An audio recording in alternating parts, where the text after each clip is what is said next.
Good evening, students. So yesterday we have done with the Jacobean age, and in Jacobean age, in the last segment, we had talked about the Jacobean poetry, how it was relevant, and how it just gives us the different uh, types of poetry we had seen. In that case, we had talked about the Spenserian poetry first, and then we moved and talked about the uh, metaphysical school of poetry. So yesterday we have seen that how John Donne and con- his followers, let's say his contemporaries, his followers, and the one who had written or one who copied John Donne, they all were considered as a metaphysical poets, and their poetry is a metaphysical school of poetry is considered as a metaphysical school of poetry. We have seen that how it was important for us to talk about this uh, type of poetry which based on the conceits and wits, which talks, let's say, means meta means after, that is beyond the explanation of the science. So the things which were beyond the explanation of the science, metaphysical school of poetry talked about that one. So this was till 1625. From 1603 to 1625 we have Jacobean age, and from 1625 to 1649 we have the Caroline period, or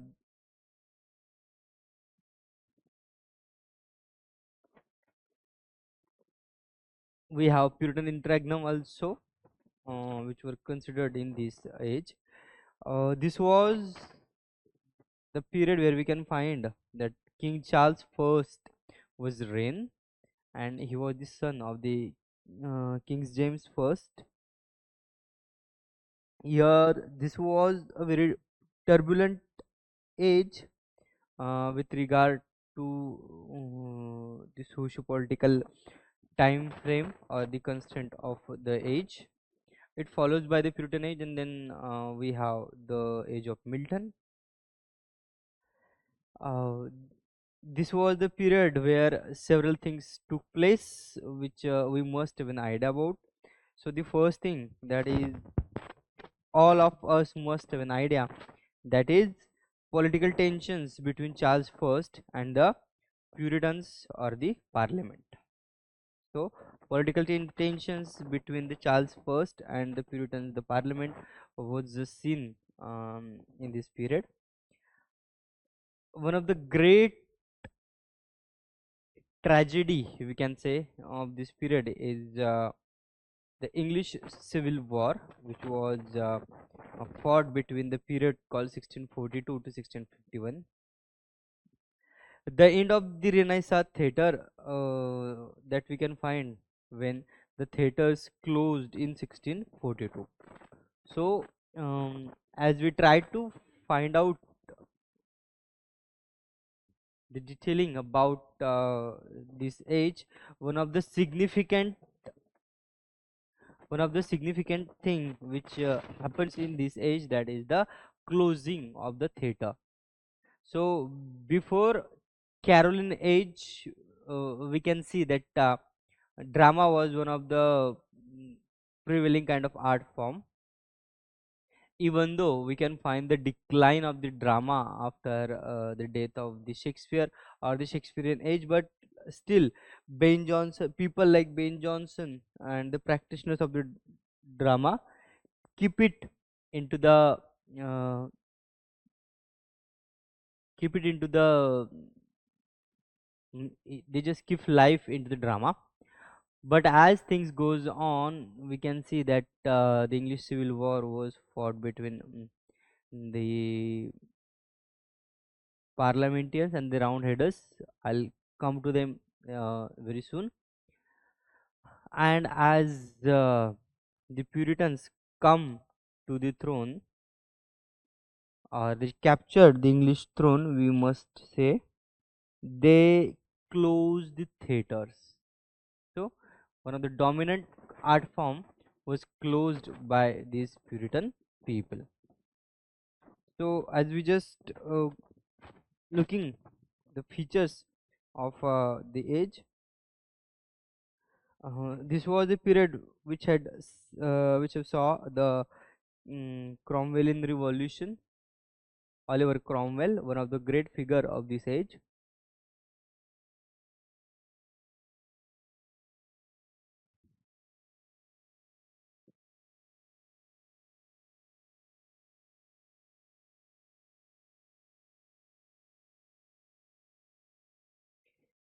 England of the Charles and the Cromwell. This was the two leading figure of this age, and King Charles I was the only king who was beheaded in the English history. So we can have this stuff. Also, we have to study this part of literature also. And then we have this Puritan interregnum from 1649 to 1659, and in 1660 we have the Restoration Age, which were again known as the Age of Milton. So this is the kind of bit introduction to this age, or these are the key points which we have to discuss. Let's move towards the political and the historical background to the age. As I told you, King Charles I, who reigned from 1600, whose time frame is from 1600 to 1649, one of the prominent figure of the age, the only English king to be beheaded, which I have already told you, belief in the divine right of kingship and absolute monarchy. So he was a strong believer of the divine right of kingship, and he always talk about the absolutist monarchy.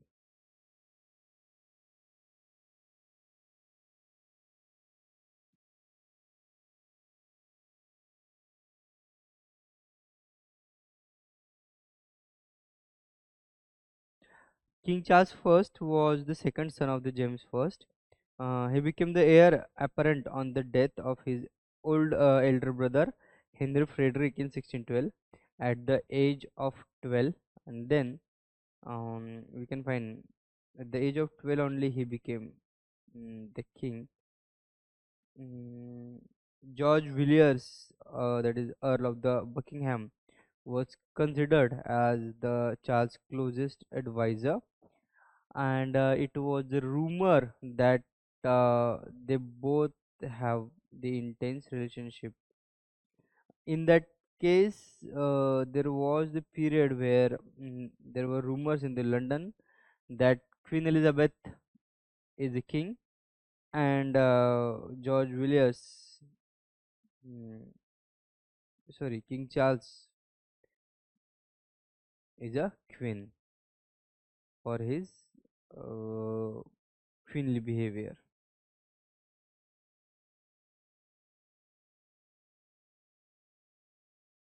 27 March 1625, this was the date when he crowned king. He became the crowned king.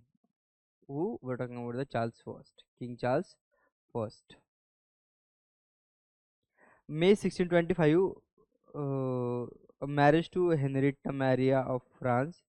That's she had the Roman Catholic faith, and this was this stuff which made the Protestant England unhappy.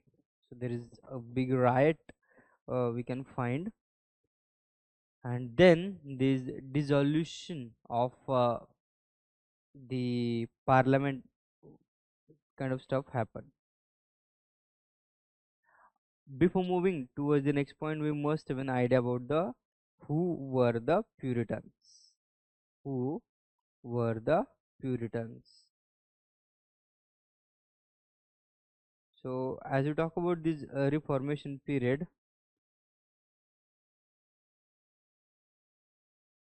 these Puritans are classified uh, are the type of people who dissatisfied with the religious settlement accomplished in England.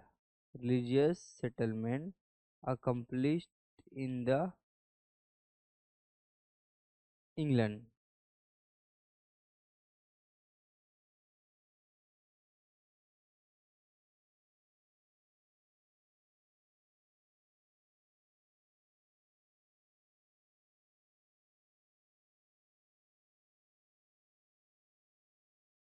These Puritans maintained that the Church of England did not differ sufficiently from the Church of Rome,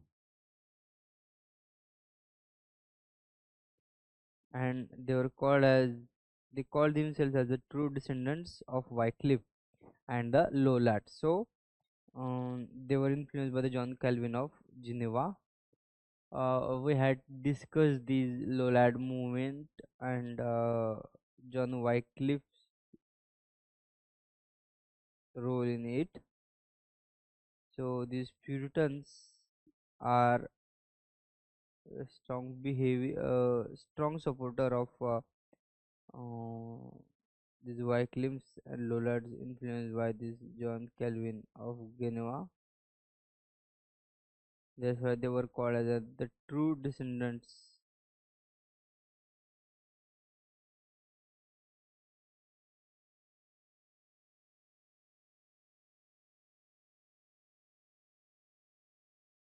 So these were the Puritans,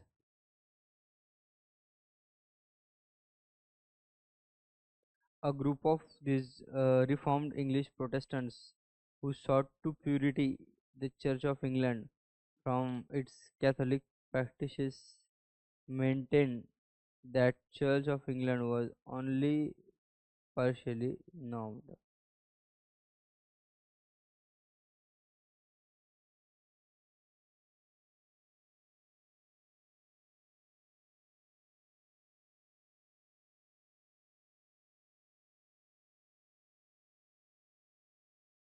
Hostility to the episcopal form of ecclesiastical.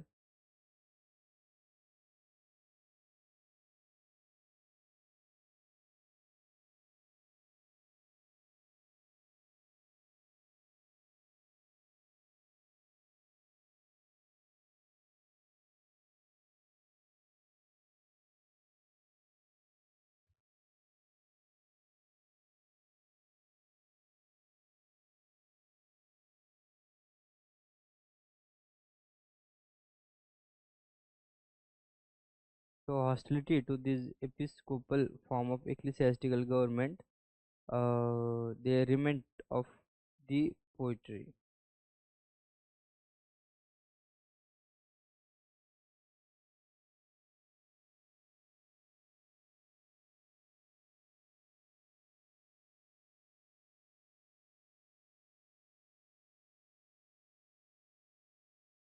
We can find this intolerant of earthly tyranny in any form, and they have some strict views concerning life and conduct. We are talking about the Puritans. They were also called as roundheaders, a name which originated about the year of Shakespeare's birth or shortly after. That is first used in the derision, soon accepted as a moral descriptive term.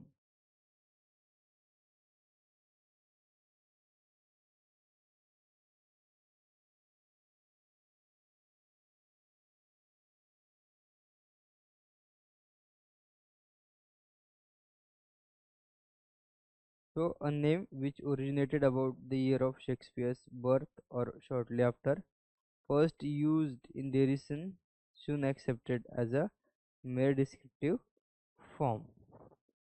Yeah, now the next question come in front of us, that is who supports who.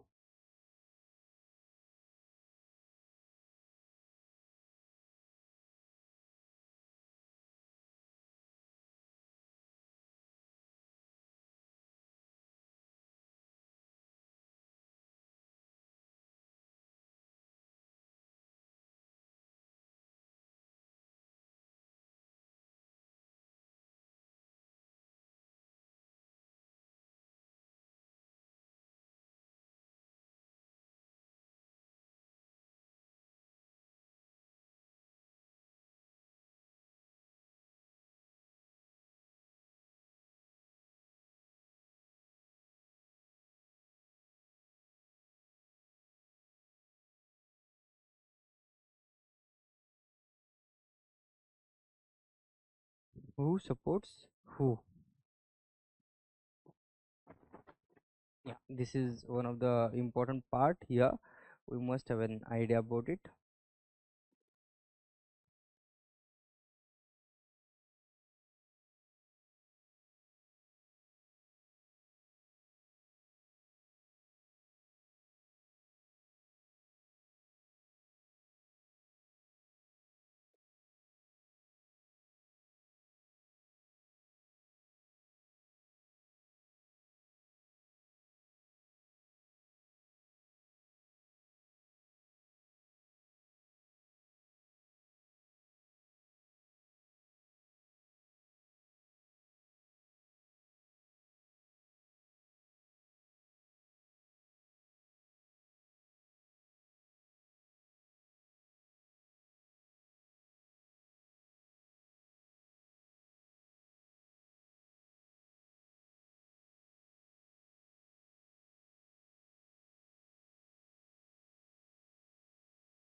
So that's all things we have seen. Now,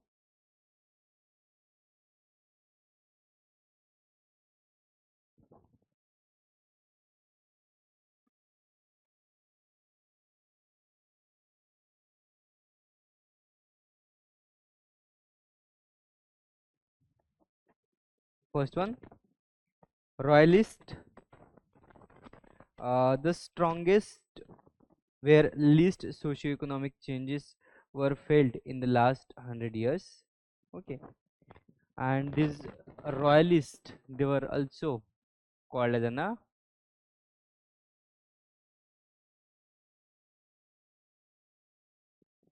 cavalier.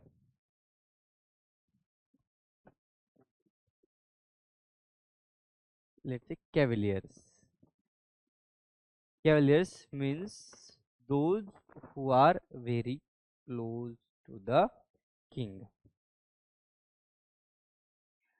The king and the church, best loved in the rural regions, areas least connected with overseas commerce, specifically north and west. So these were associated with the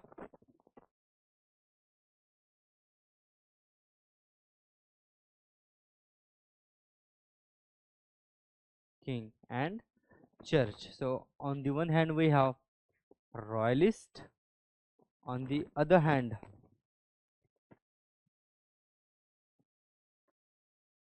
we have Puritans.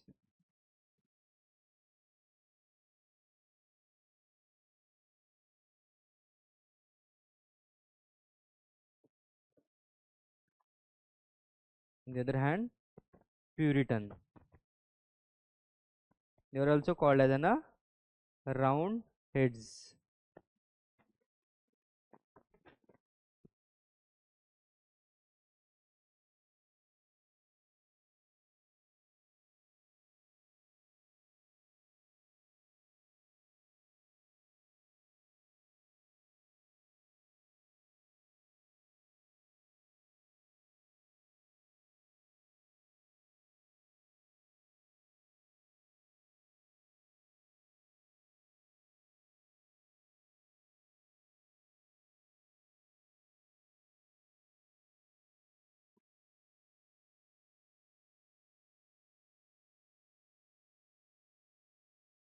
Yeah. On the other hand, we have round these Puritans. They were also called as round heads. Okay.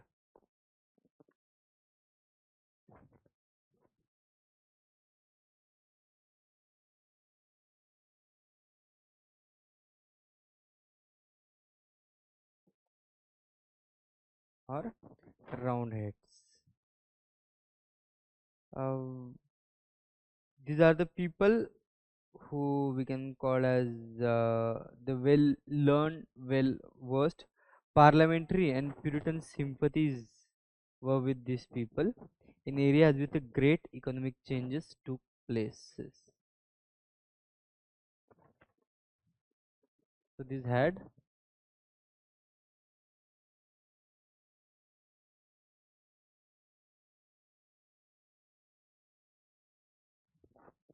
parliamentary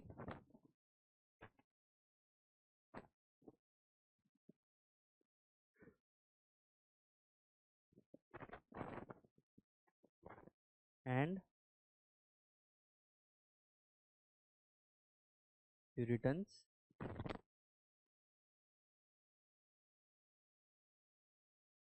sympathies.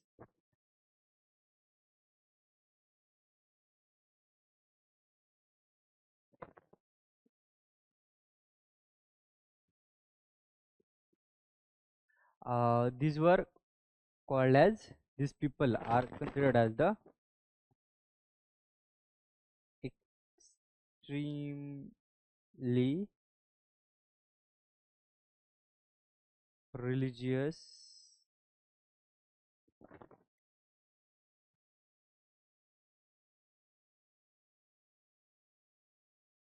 people. These people are considered as a extremely religious people, and these are the ones who had played very strategic role in the development or the development of the civil war in that case. So I don't want to go that much deep history associated with it. We shortly move towards the writers who belong to this age and the one who had played a very important role in the development of the literature of this age. As I told you, this was the period of the utmost mm, turbulence, period of civil wars. Here, the least kind of literature produced.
So as I told you about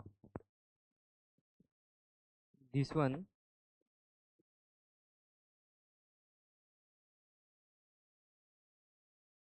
let's talk about the poets of this age. As I told you, they are very least in the number, but still we have a look into them. So as we talk about the Cavalier poets, they were also called as a Caroline poets. So why it's so? The Cavalier poets were a group of English gentlemen poets who gathered at the court of Charles First, King Charles First. As I told you, the one who were in the favor of the king, those who were the flatterer of the king. Because of their loyalty and support to Charles First, these poets were called as a cavaliers. Okay, hope you just got the point. They were also cavaliers in their style of life and believed in the ideal of the Renaissance man. They were also cavaliers in their style of life and believed in the ideal of the Renaissance man, who was a lover, a soldier, a gallant, a man of affairs, a musician, and a poet all at once. So, who was a lover, a soldier, a gallant, a man of affairs, a musician, and a poet of all at once. That is the ideal of the Renaissance man. So, they were also cavaliers in their style of life and believed in the ideal of the Renaissance man. The cavalier poets use, yeah, this is very important point over here we have to discuss, that they use direct and colloquial language expressive of a highly individual personality.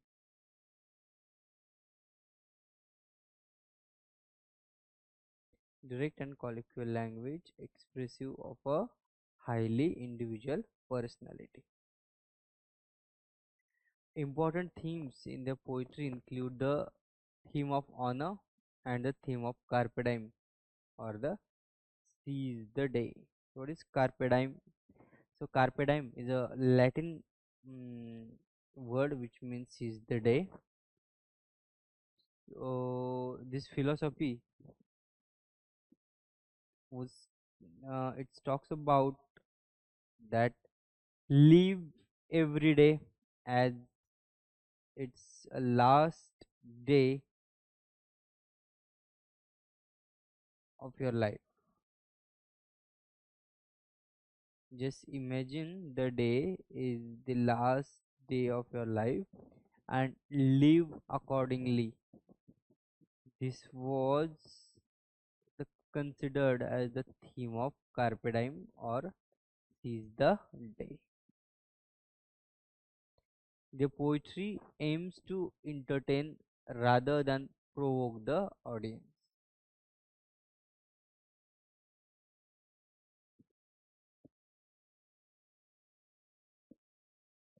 So instead of provoking ideas given to the audience, the poetry of these cavaliers aims to entertain the audience. These are some common features of the Caroline poetry or Cavalier poetry. Yeah, let's talk about the writer who used this poetry in his writing, or who practiced this poetry in his writing. The name of the writer is Robert Herrick. His time frame is from 1591 to 16 74. Herrick is a bridge between metaphysical and cavalier poetry.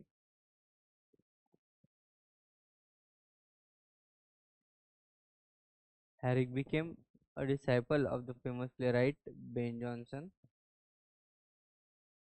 His main work is Hesperides, or the works with human and divine of Robert Herrick Esquire, written in 1648.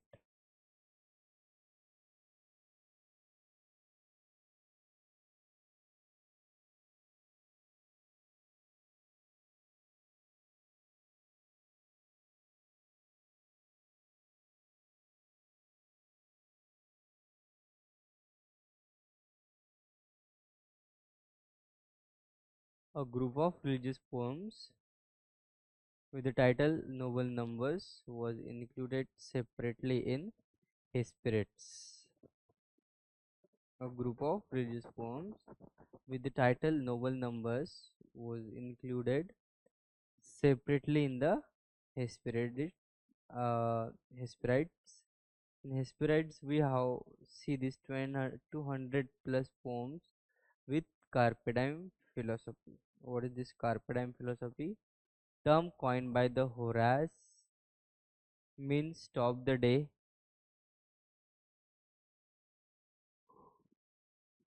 That is, always remember that this is the last day of your life. Don't wait for future. Means always remember that this is the last day of your life. Don't wait for future.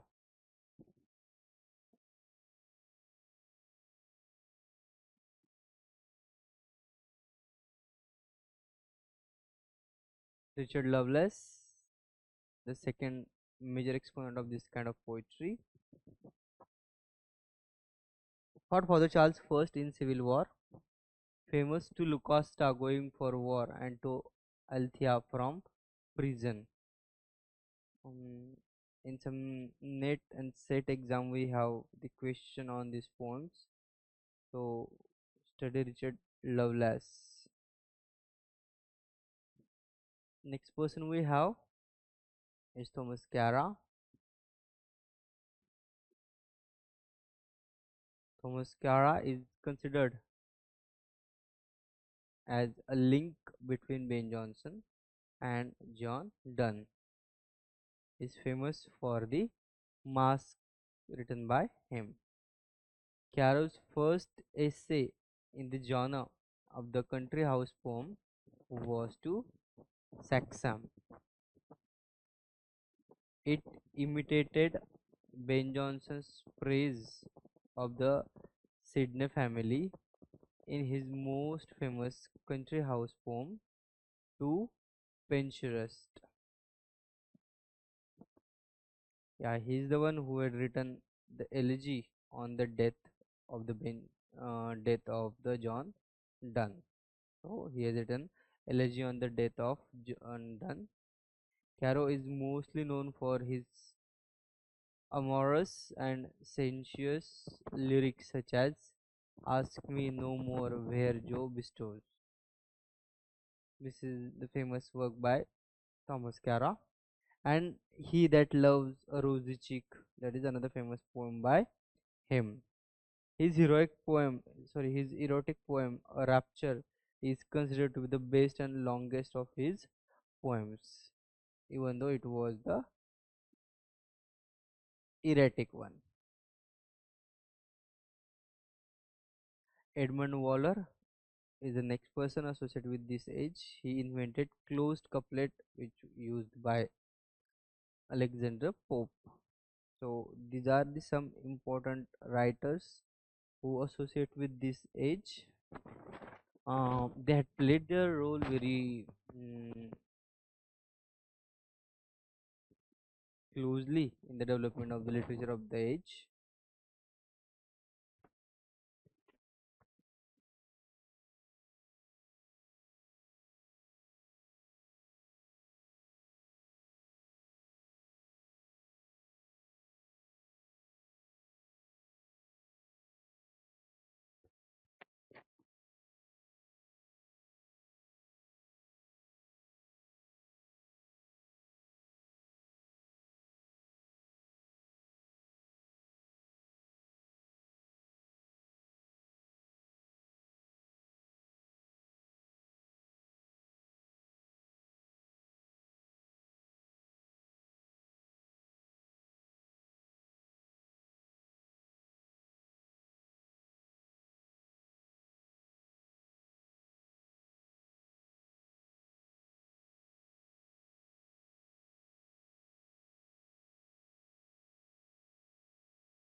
So the Revolution and the Restoration, literature of 1620s and 90. This is from Andrew Sanders, History of English Literatures. Yeah. So this one, James James' son, who succeeded to the throne as Charles I in 1625, was the first English monarch to have been born into the Church of England. He also proved to be its stoutest and most extreme defender. Charles' attempt to extend its ecclesiastical order and its lethargy to his northern kingdom of Scotland began the long drawn out challenge to his authority, which ended in his trial and execution and in the abolition of the kingly office itself by the English Parliament. In December 1641, Charles had proclaimed the Church of England the most pure and agreeable to the sacred word of the God of any religion now practiced in the Christian world, and declared that if martyrdom were required of him, he would be prepared to seal his profession of faith with his own blood. Charles, and the chief instrument is his ecclesiastical policy. So he considered the king as the king has divine powers, and the same thing which he make used as an propaganda.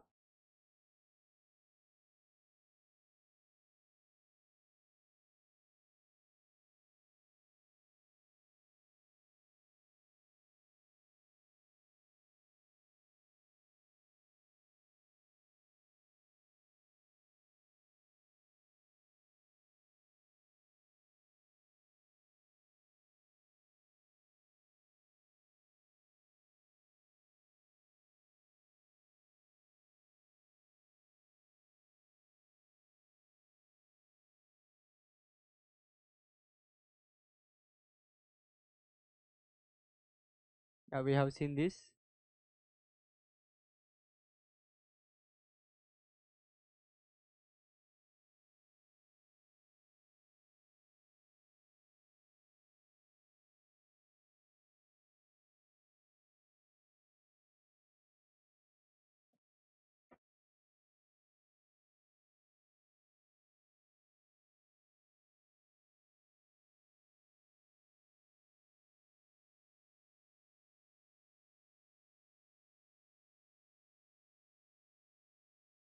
Yeah,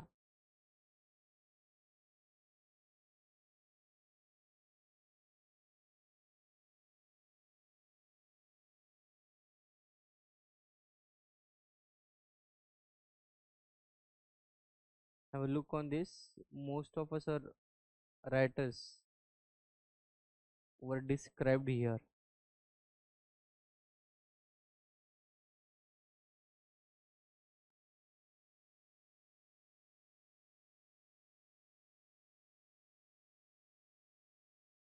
Hope you can read it properly.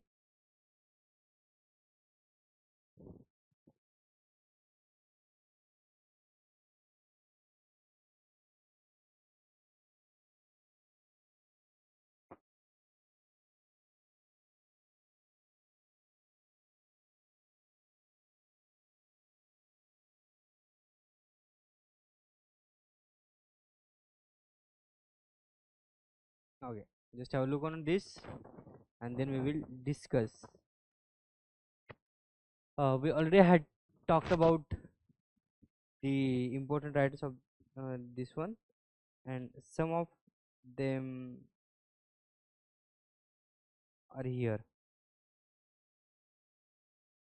Have a look into it, and then we'll discuss about them.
So after this we can find that how these peoples are played their role very devastatingly, and the literature of this age was bit tricky to understand, as it has some political mottos. But the later one was the great, as we have the Milton's age, and Milton had played a very important role in the development of the upcoming restoration age. So as we have seen the poetry of this age, we'll try to find out, as there is no drama written in this period, we'll skip the drama and we'll move towards some translation, some prose works which were famous in this age, and then we'll talk about mm, the restoration age which took place in 1660. Thank you. Goodbye. Good night.